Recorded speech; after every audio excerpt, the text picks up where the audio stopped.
You're tuned to More Living with Jim Brogan, broadcasted live from the Brogan Financial Studios at News Talk 98.7, where old-fashioned values, expert knowledge, and genuine understanding come together to give you the retirement straight talk you deserve. Jim's a former National Advisor of the Year recipient and a financial educator, and he's here today to talk about how you can live out the best years of your life.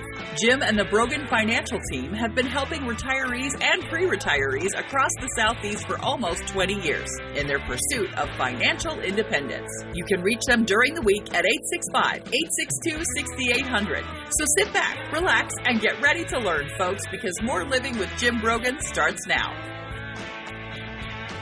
Good Saturday, East Tennessee. Welcome to More Living with Jim Brogan, where it's all about living the best years of your life your way. This is News Talk 98.7 WOKI, and I love it when we get deeper into spring and closer to summer. It just brings back so much memories with the longer days. I love the sun setting later at night. Sweet tea, sunsets on the porch. And you remember, one thing I remember from my childhood is lightning bugs in the trees. And when I think of summers in Knoxville, I remember as a kid that I would run around with a jar and try to capture those lightning bugs and put them in a jar. Well, our guest today took her childhood fascination and turned it into a decades-long career as a researcher, an author, and an expert. Lynn Faust is a consultant for Firefly studies with state agencies, universities, museums, nature centers, and natural parks across the U.S., as well as media, film, and print outlets, including BBC Nature, the Discovery Channel, National Geographic, and NPR. She has presented all over the world on the topic of fireflies and published numerous scientific papers and field guides. And, of course, we have a big event coming up here shortly that really you can only see, my understanding, a few places in the world, including the East Tennessee and Western North Carolina area. So please join me in welcoming Lynn to the show. Good afternoon, Lynn. Good afternoon. Good to hear your voice, and we'll talk about lightning bugs. You just Let's asked, talk and about lightning bugs. Answer.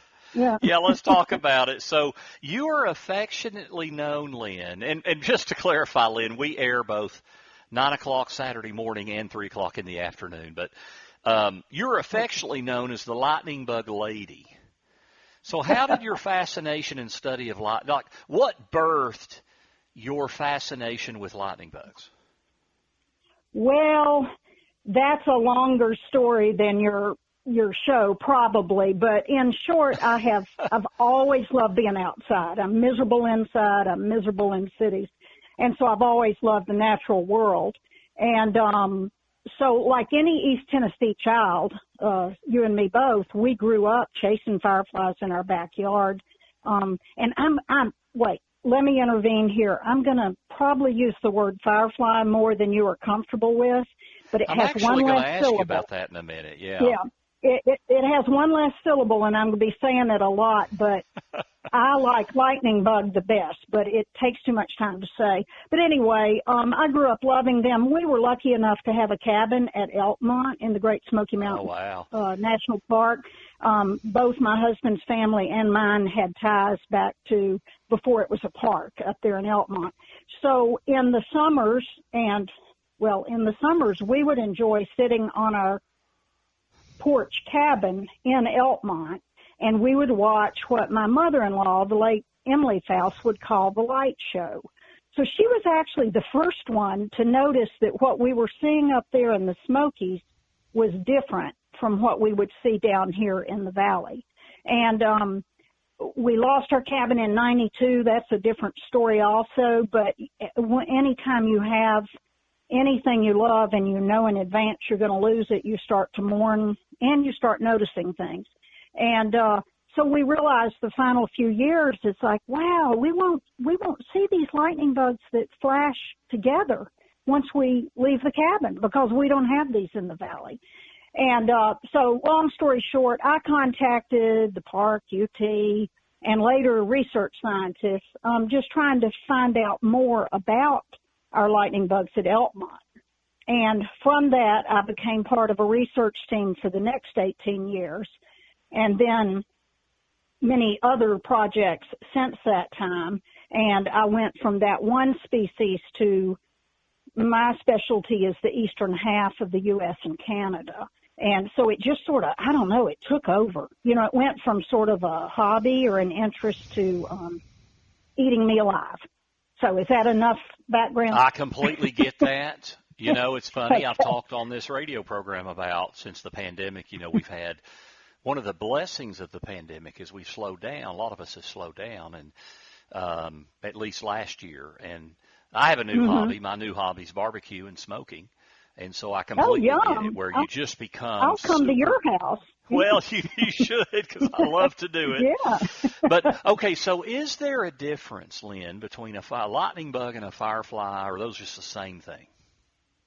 It is more of a regional difference. There is no difference, to answer your question. In North America, there's zero difference. I was 38 years old before I heard the term firefly. I was a good southern Tennessean, and lightning bug was the only thing I knew. And the two scientists that I worked with for those 18 years were from the north, and they came down talking about fireflies. And I remember one of the first nights I thought, what are they talking about? Do they mean lightning bugs? And but being with them gradually, and because it's easier to say, I did sort of switch, but they are the same thing, and I love hearing lightning bug used still, and I'm kind of sad because I even hear children of East Tennessee now saying firefly, because they've kind of become a popular insect, and they're sort of trendy, and on social media and TV and all, they're usually called fireflies. But I want people to keep using the term lightning bug. I like that term. Yeah, that was always the way I've referred to them growing up. Yeah. Now, you've spent decades studying this, so their behaviors, their species, because there are different species, I understand. So are there any things, as you were studying all this and continue to today, are there any things that surprised you in your studies? I'm surprised every single day. You know, there's so much we don't understand and don't know. And at the beginning, like most people, I think, most I've run across, I thought there was one kind of lightning bug. You know, I just thought, oh, well, they're all the same thing. Well, right here in East Tennessee, we have a minimum of 26 species. And we have wonderfully diverse habitat with the Smokies and the rivers and ponds and all that. And so there's way more than one type of firefly. And each species, I'm out in Hardin Valley, and we luckily still have woods and all of that. We have 16 species right here, and we've got 3 active right now. So, you know, on April 7th, we have 3 adult firefly species already active, doing their thing, finding a mate and laying their eggs. So now I've forgotten the question, but yeah, there's more than one. And so then once I realized there was more than one species, I branched out from the Photinus carolinus, which is the smoky synchronous, and I got curious, well, what are the other ones? And what I've learned, if any of your listeners like wildflowers or trees or birds, they're like any of those things. Each one has their own story. Each species has their own habitat, their time of appearance, their way of flashing to find a mate, because it is a courtship thing in adults. And so each one had a story that wasn't known. And that fascinated me, that you might know these academic studies of the bacteria in the gut of a certain firefly, but then no one knew where to find them or go out and recognize them in the field. And so that was what attracted me. We need to learn about the lives of each species. They are a canary in a coal mine. Actually, I think we all are, but they are an indicator. When they disappear, something bad happened to the habitat. But if we don't understand their particular life for that one species, how in the world can we help conserve them?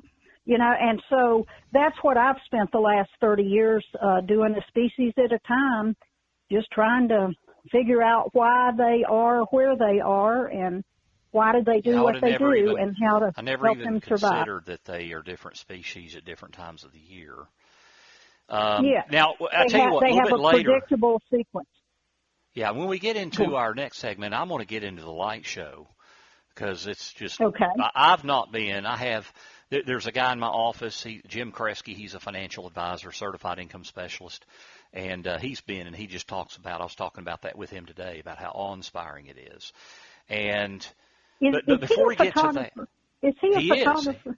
Yes, ma'am. Oh, my gosh. Is. Somebody sent me, he took a picture at Elkmont last year. I thought I recognized it. I think that's his name. He took a great picture. Anyway, okay, I'm sorry to interrupt. He really, so we talk about our new hobbies and how we get all into it. So he, for several years now, is super into photography and night photography particularly, and astronomy and things like that. It's pretty amazing. But so firefly larvae can survive, my understanding, for over a year, if not more, depending on the species, underground before they hatch into bugs, which is pretty amazing. But is this unique to fireflies, or do most insects hang out underground for real long periods of time? Well, this will bring back nightmares of high school biology, but a firefly or a lightning bug is it's a beetle, and all beetles have complete metamorphosis. And that means they're an egg, then they're a larvae, then they're a pupae, then they're an adult. And they all have to go through those 4 stages that each stage looks totally different than the other. To be a lightning bug, to qualify to be a lightning bug in the Lampyridae family, you have to glow at every stage. Your egg has to glow, your larvae has to glow, your pupae has to glow, and the adult has to have the ability to glow or flash. And so the larval stage is the most important, and that's when we're losing populations, not so much when they're up in the trees flashing or flashing over your yard as adults, because that life just lasts 2 weeks, 2 to 4 weeks max. And all they're doing is finding a mate, laying eggs, and dying. But the larval stage is the unseen stage, and that's happening in our yards, in our woodlands, in our parks.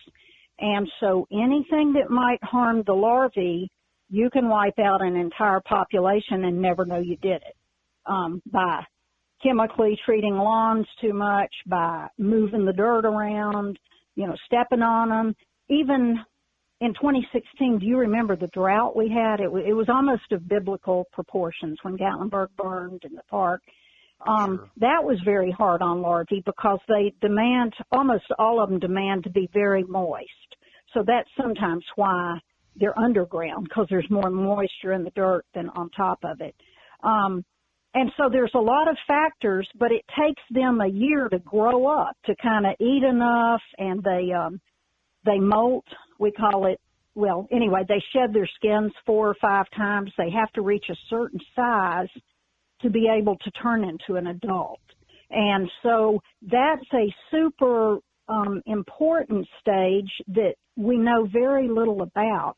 And it depends on the type of firefly. Some are underground all the time. They're like a worm almost, and you rarely see them. You see them by accident, where others do hunt on the ground. And one cool one, which is out right now, the adults are, called the spring treetop flashers. Everybody go out on a warm night and look in your trees the next 2 weeks. Their larvae climb up trees and pupate on trees. So I've got several big scientific papers on that, because you can actually follow those guys. They're pretty cool. And you can follow them from larvae to pupae to adult. So that's probably more than you wanted to know. But, yes, the larval stage is important, and it lasts about a year in East Tennessee, longer than that when you go further north. We're visiting this morning with Lynn Faust. She is an expert on fireflies, renowned expert all over the world. And when we come back, I'm going to talk about, I want to get into the light show, which is a unique thing in just a few places in the world, and I really want to talk about that. I've not been there. I know it's in Elkmont, also in western North Carolina, I believe. But we're going to talk to Lynn about all of that. So please stay tuned. You're listening to More Living with Jim Brogan right here on News Talk 98.7 WOKI. Welcome back to News Talk 98.7's Brogan Financial Studios, where Jim Brogan is coming to you live with important news and advice to help you achieve your dream retirement. Get ready to learn and live. Here's your host, Jim Brogan. Thanks for tuning in today. It's More Living with Jim Brogan here on News Talk 98.7 WOKI. Special guest this morning, we have Lynn Faust on. She is a media film and expert, really. She does things all over the world. Also, it appears on BBC Nature, the Discovery Channel, National Geographic. And we're talking about fireflies, lightning bugs, as many of us knew them growing up. As we've learned in the first segment, they're largely the same thing. So, Lynn, let's talk, before we get into the light show and this synchronous show that they do every year, let's first talk, you mentioned they take a year almost or even longer underground as they develop. And then you mentioned they have a short life above ground. You said about 2 weeks. Now, we have fireflies throughout the summer. So is that just because they're different species of fireflies? Pretty much. One will show up and be replaced several weeks later by the next. By the time you hit late May and June in East Tennessee, you might have 10 species active at the same time. But the firefly you're seeing on May 1st will not be the same one you see in July. It will be another species normally, or a few of them seem to have 2 generations if the summer's really good here. But they live about 2 to 4 weeks, and usually you notice each population for about a week period where they peak, the numbers peak in a bell-shaped curve, and that holds true for almost any species. Some come and go faster than others. But the larval stage, which we were talking about earlier, and when you can lose a population and never know it, the late Jim Lloyd, a professor in Florida, said the larvae are eating machines, because they are. They have to eat for their entire life when they're a larvae, where the adults are sex machines. And the only reason the adults are there are to find a mate and carry on, the next generation. So they go from eating machine to sex machine. Well, let's talk about Elkmont and particularly the Smoky Mountains. So Elkmont is a prime location to watch what is known as the light show.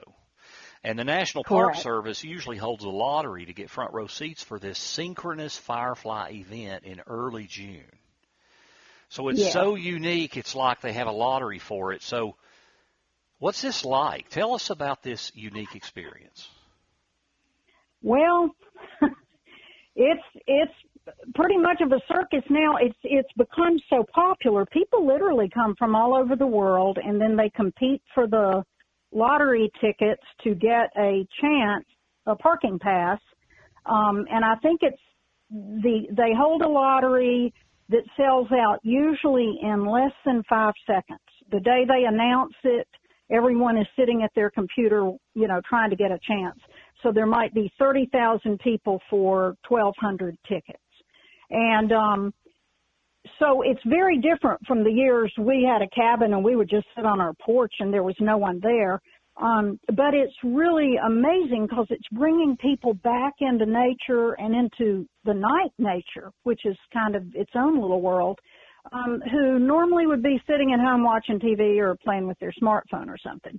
And talk about that experience of, like when you were growing up and you didn't have all the people and the commercialism. I mean, what was that like?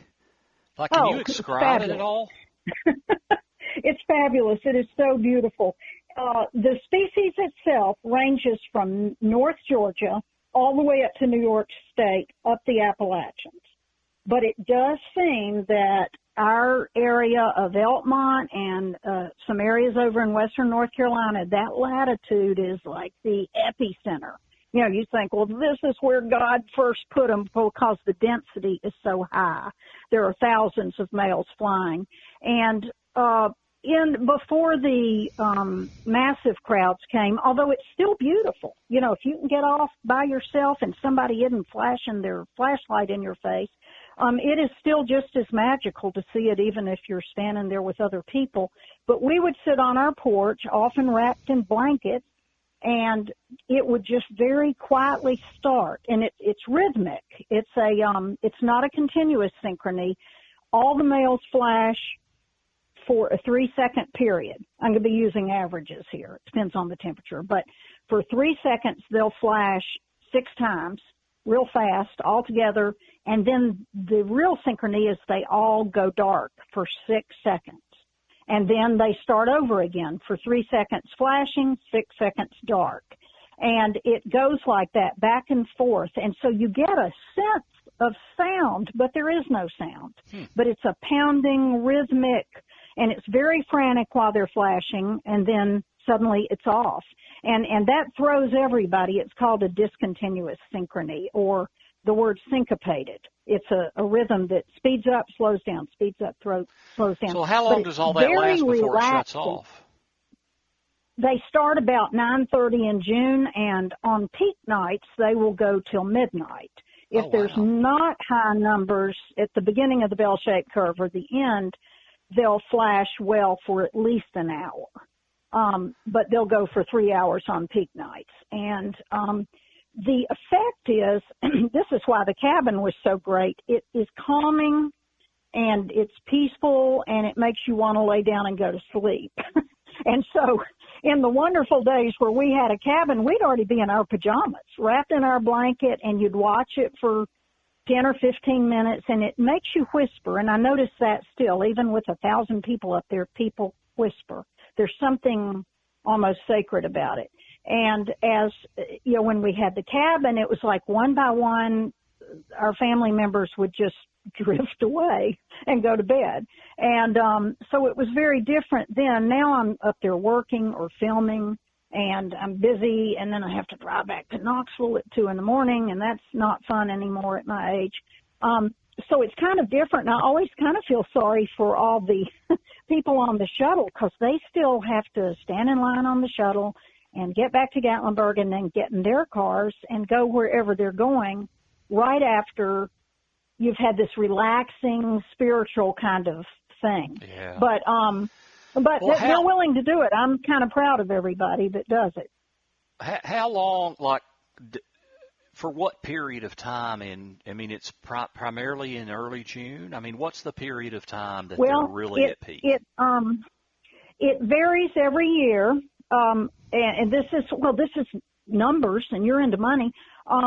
I use a degree day method, which is the accumulated heat degrees of the season. And that's a prediction model. I work with the park, and we try to pick the peak week. There's actually only one peak night of the whole year, but there are about 2 or 3 nights on either side of the peak that are beautiful also. They're just not quite as many, but you really can't tell looking. And so I work with the park, and I've taught them my method of using degree days, and you can get pretty close. You can get pretty close to when the peak night is going to be. But it can vary. You know how you have a late spring, people go, oh, we're having a late spring, or an early spring. That affects the fireflies. So we have had them come out and reach peak numbers as early as, say, May 20th, and we've had them peak as late as June 20th. But it's all about the accumulated heat and the weather. They're called degree days. It's an agricultural formula. Yeah, no, but that anyway, makes sense that the climate would have a big impact on that. Yes, what about, and if you get a lot of rainfall or, it gets cold or whatever, that affects them too. But now, what other areas in the world can people see this, like at the level that they see it in here in the Smoky Mountains in Elkmont in western North Carolina?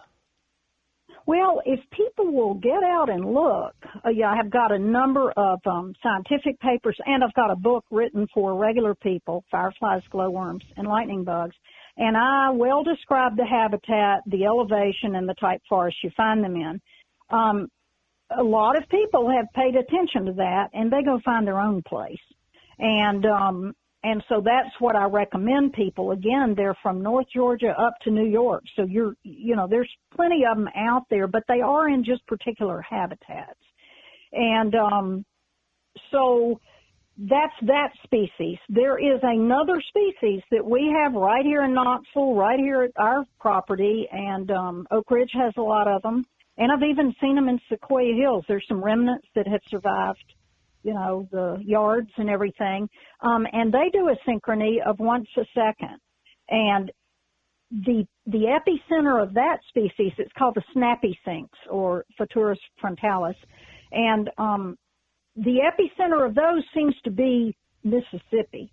So when film crews come, if we're not working in the Smokies on our synchronous fireflies up there, I take film crews to Mississippi because you'll understand this being in the media, that 6 seconds of dark I talked about that's so relaxing and so surprising is deadly on TV and movies. You can't have the audience staring at a black screen for 6 seconds. And so the Mississippi one, which is also here but in low numbers, not in particularly breathtaking numbers, it flashes nonstop every second, and faster if it's hot, slower if it's cool. So those are the two big ones in North America.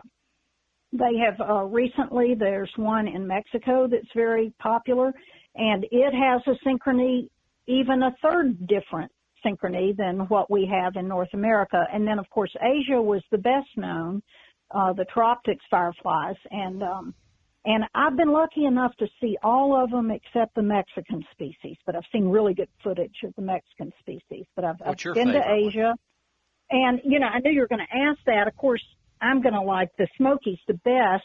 What I noticed, they're all beautiful and they're all different. And until I saw all of them, it's like, how can you have synchrony that's different? But it is. And again, it's a courtship signal, and each one has figured out their own way to do it. What I noticed, our Smokies fireflies are big and bright. And I'm not saying ours are the best, but I'm saying they're bigger and brighter than the Asian ones, although the Asians had maybe the most perfect synchrony. And so each one varies. Each one's beautiful, and it's like picking a child. I don't want to pick the favorite one, but I sure like the one that's, right here in the Smokies. We're very lucky. And the trick is finding areas of high density. Yeah, and there's so many beautiful species. Yeah, it's right there, and then right here in the valley, literally in your backyard, if you have darkness and don't spray too heavily. We have gorgeous species just right here where you don't even have to get in your car. And they might not be synchronous, but they might look like Christmas lights. Those will be coming in a few weeks up in the trees, and they just sparkle and glitter, and they're so beautiful. And we have one called Cinco de Mayo that comes out the beginning of May that will be coming out soon, and they fly over hayfields. And so each one, and they're beautiful to watch. So, you sort of take your pick, but we are very lucky where we are situated. We have a whole lot of different things to choose from. We're visiting today with Lynn Faust. She is kind of the preeminent firefly expert, certainly in this area, but even all over the world. And we're talking about the light show and all the different opportunities, if we get creative, to here in East Tennessee, to be able to see some incredible things of nature. When we come back, we'll talk a little bit more with her. Also, I'm going to have our dollars and cents segment. What is the most overlooked area in estate planning today that could cost your heirs more taxes? And I'm not talking about estate taxes. So stay with us. You're listening to More Living with Jim Brogan here on News Talk 98.7 WOKI. Welcome back to News Talk 98.7's Brogan Financial Studios, where Jim Brogan is coming to you live with important news and advice to help you achieve your dream retirement. Get ready to learn and live. Here's your host, Jim Brogan. Thank you for tuning in to More Living here on News Talk 98.7 WOKI, where it's all about living the best years of your life your way.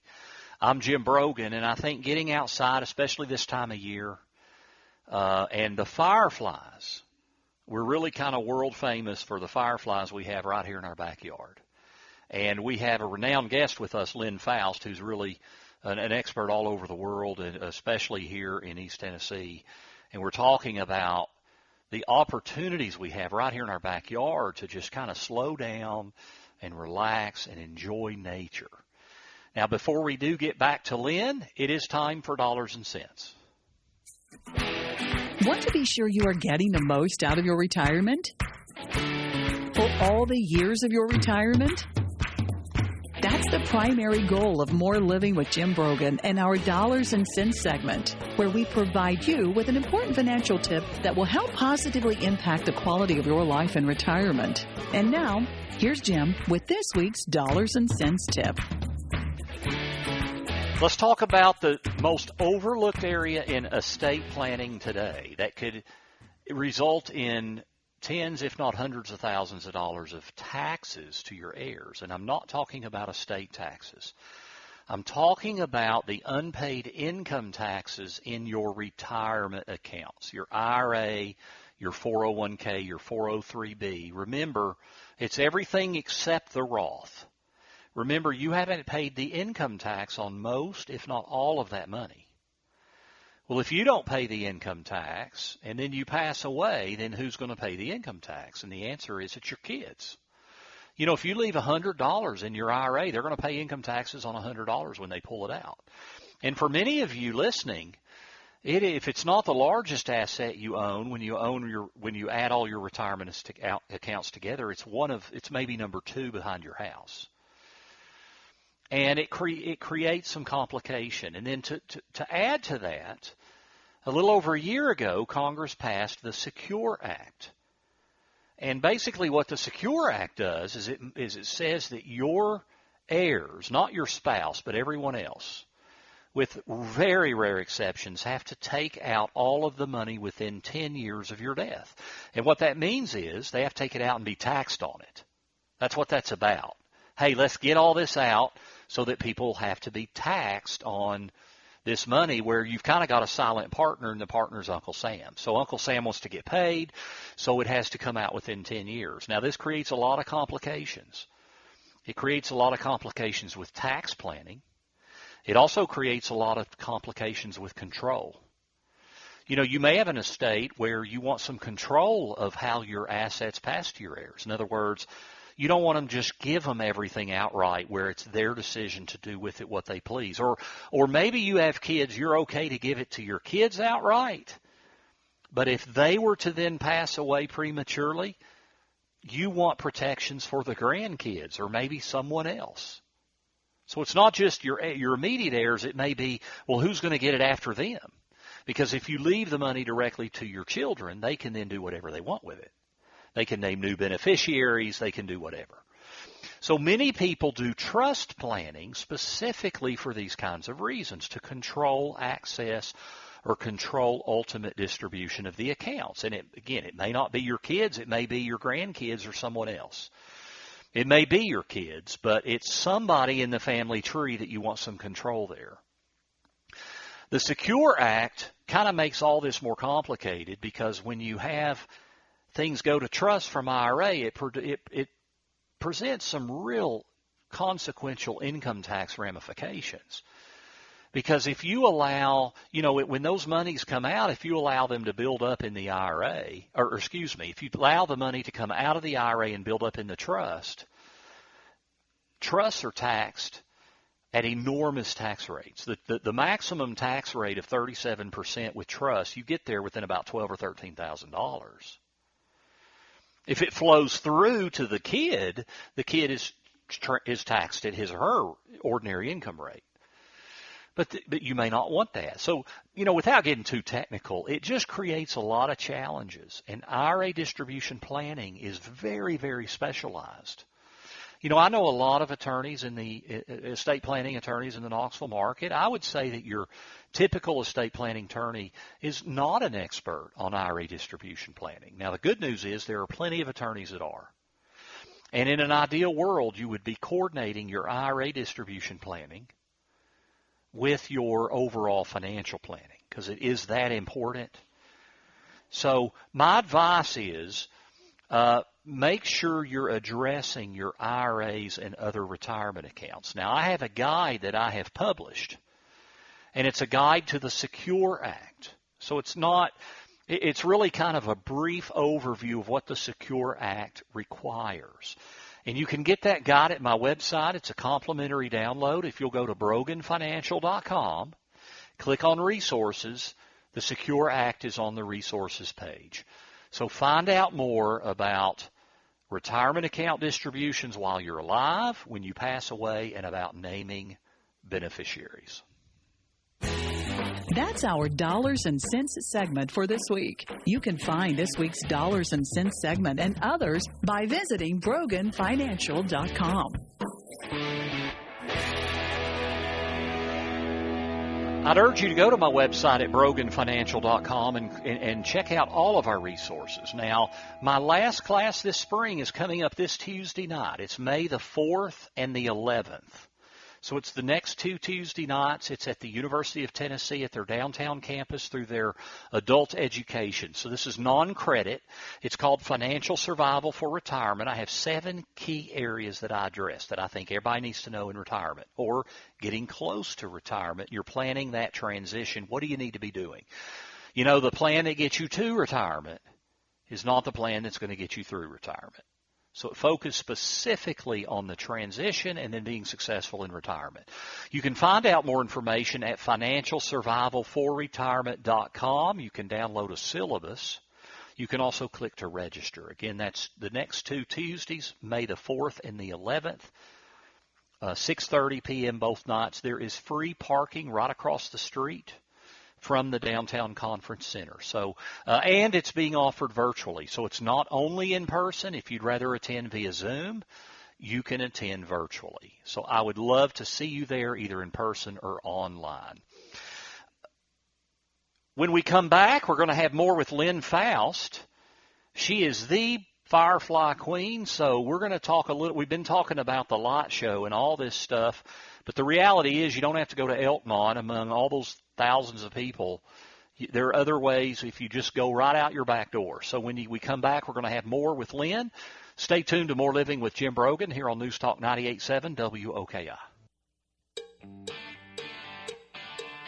Welcome back to News Talk 98.7's Brogan Financial Studios, where Jim Brogan is coming to you live with important news and advice to help you achieve your dream retirement. Get ready to learn and live.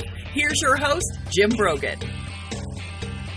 Thanks for tuning in. This is More Living with Jim Brogan here on News Talk 98.7 WOKI. We're on every Saturday, both at 9 a.m. and again at 3 p.m. So you can catch us both times. If you hear a bit in the 9 o'clock hour, it's just going to replay in the 3 o'clock hour. You can also check us out online. Go to BroganFinancial.com, click on radio, and you can listen to our podcasts of our past shows, our Dollars and Cents segments. You know, our whole goal with everything we do here and in my practice at Brogan Financial is to give you great information and inform you so that you can make prudent decisions that can impact the quality of your life. Now, one of the great things we have right here in East Tennessee is the Fireflies and this synchronous light show that they have every year in usually around late May, early June. We're visiting with Lynn Faust about this. She is a consultant for Firefly studies with state agencies, universities, and other national parks across the United States. And Lynn, and you grew up in Elkmont, of course. What is, let's just break it down, you know, even in our own community, like in our own house and backyard, what is the best way to view fireflies? Do you need to wait until does it need to be completely dark? Is dusk a good time? Well, you get back to how many species we have. Certain species, the Big Dippers in particular is the one probably we caught as children. They are dusk active, meaning they do their whole thing before it's completely dark. And by the time it's dark, that species has quit and it has been replaced by one that only flashes when it's totally dark. So, and we even have daytime fireflies, and I think they're wonderful, but they're not as mesmerizing, and most of those don't flash. They look like a lightning bug, but they don't flash. They've lost their flashes through the eons. And so here are a few things I suggest. If you have a nice dark place where you've seen them before, then that's where you want to go back to.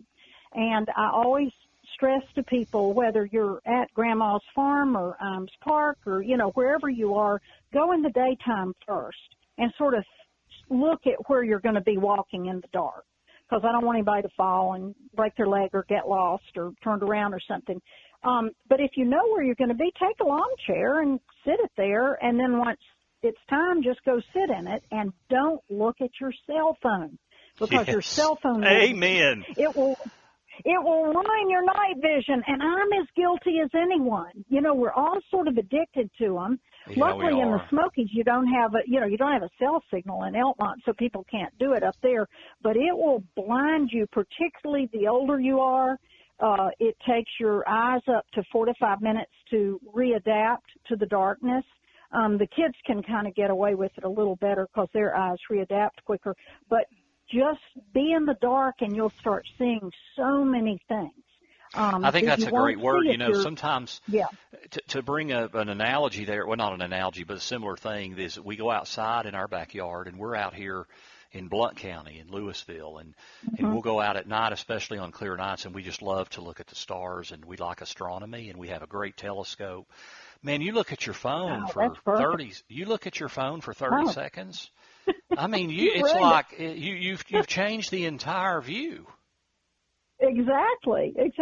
Plus, you want to be in the moment. You are, you want to be in the moment because you're missing it, and it's something our lives lack. You know, we're all so busy and moving from one activity to the next.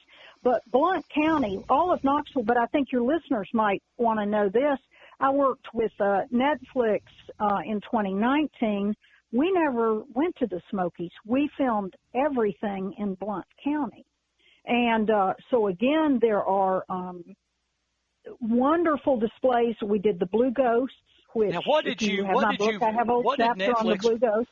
What did Netflix put out on that? Is there something we can find on Netflix? Like, what would we search for? Oh, it's a wonderful series. Oh, man, I'm going blank now. I mean, if we punched in Fireflies, would it pull up? Yes. And it premiered in January of 2020. And the reason I'm hesitating, I worked with BBC and Netflix. They both came out with 6-part series, and they both premiered the same week. And they both have names like Dark on Earth or Light in the Dark. And I'm going blank. I wish I'd have written it down. Well, that's but okay. it was Netflix, and it's really a good series. And so it was filmed right there in Blount County. I absolutely want to check that out. Hey, Lynn, and we actually feature 2 species. Okay. Lynn, we're about out of time. How can people get your book, Fireflies, Glowworms, and Lightning Bugs, or find out more about you?